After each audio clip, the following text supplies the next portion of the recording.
Of course, it's springtime, and I'm busy working in my garden. I know I've put a few of those Stella d'Oro daylilies in my front yard, and I'm plucking up the various weeds, and the pinks have arrived, and already the stems of the spring flowers are falling because their blossoms have gone by. But I'm looking forward to the peonies. I've got some peonies that are just becoming big enough to give me a real flower, and then the little tea roses will come along later. I'm looking forward to that. I've become more fond of gardening as I get older. It's a little less dramatic and a little less glamorous, but as you get older, your need for drama and glamour begins to settle down a little bit, and smaller things become far more satisfying than they used to be. But I prepared for this trip by going out to our sister city, some might say Holland, Michigan, where they grow tulips professionally, or at least vigorously, in preparation for their Tulip Time Festival. And for those who don't know, and I'm speaking now to people who watch us on YouTube, not anyone in this room, tulips are a big deal here in Western Michigan. We have some people of Dutch ancestry that really like it, a few of them. I've seen them here and there around town. If you ever look at our phone book, the V, W, and K sections go on a long way, and the Z section, half the phone book. And I enjoyed seeing all those tulips out there lining the roads, all colorful.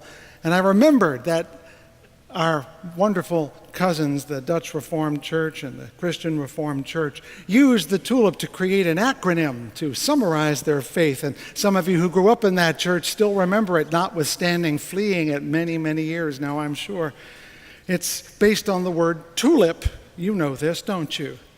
TULIP, T-U-L-I-P, stands for the 5 key notions of Reformed theology. Total depravity, T.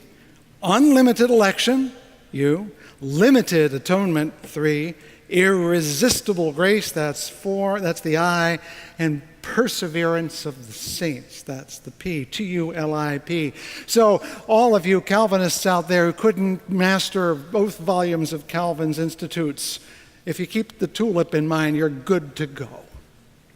And I think it's apt, of course, to link the tulip with the Dutch Calvinist culture, being that that's where the tulip entered European society. But I think it's apt in more than one way. I noticed this other way while I was driving there in Holland, enjoying the streets filled with tulips and banks of them everywhere. However various they might be in color, and they are quite various, there was a certain uniformity to the whole experience. They're all about the same height, and they all line up really nice and straight, and they plant beautifully in rows and in blocks, row upon row, line upon line, like phalanxes of little soldiers.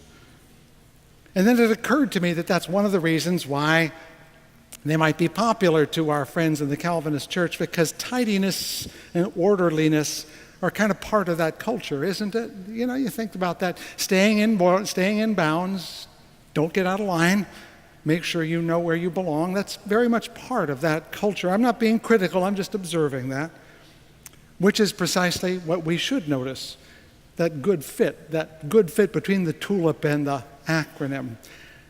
And I thought we should have an acronym like that too, shouldn't we? You know, we keep yammering about what it means to be a liberal, and we go on, and we just can't come up with something short and snappy that really gets it. And keep trying, but if you get stopped on the street, you're going hemming and hawing and going from foot to foot, and you find yourself, well, not this and not that. And I think, you know, there are a lot more Calvinists out there than there are people like us, so maybe there's something to this. Even perhaps in this room we should think about it. And I reflected on that aspect and thought, well, you know, we have all these other flowers here. Maybe one of those flowers will give me a good acronym to work with. And I thought about it. And I tried. Pansy, no. A real unfortunate history with that. Iris, no, but that's somebody's first name, not a good mix. Petunia, well, in my world, that means petunia pig, so there's another association thing. And daffodil, that's just way too, well, and chrysanthemum, forget that. And then I thought, I have it. Peony. 5 letters, just like tulip. Now, if I could only find 5 words or concepts, and the best I could do was peculiar, eccentric, ornery, nasty yahoos.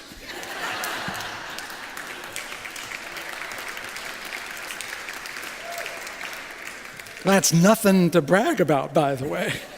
Nothing wrong with that. Not that there's anything wrong with that, as Mr. Seinfeld would say.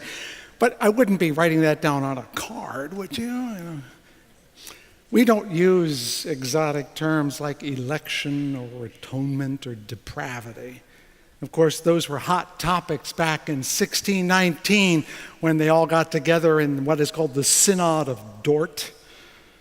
And they argued with each other, and the Calvinists who won, the majority, beat out the Calvinists who lost, the Arminians.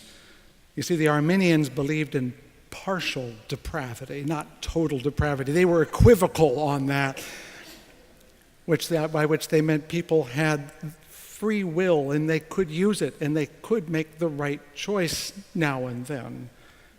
They believed that Jesus died for everyone, not just a few favored. They also believed a person could, if they were offered salvation, say no thanks. Of course, this meant that God wasn't all-powerful, and that was the point. From a strictly Calvinist perspective, God runs everything, including all the words coming out of my mouth right now and all the thoughts in your head. And that became the more prominent view. And liberal religion in many of its forms has always been a minority point of view, whether it was Arminian like that or some other form. But what it all came down to was whether you really think your thoughts or not. Or are they being thought for you in a wholly determined universe that's run by a wholly powerful and omniscient God?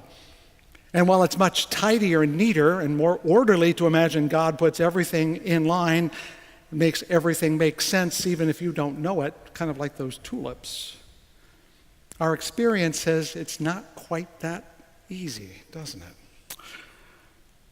So they remember the tulip, those folks, and we pluralistic people, we just won't be reduced to one flower, I guess. Liberal religion compared to Reformed religion is kind of messy.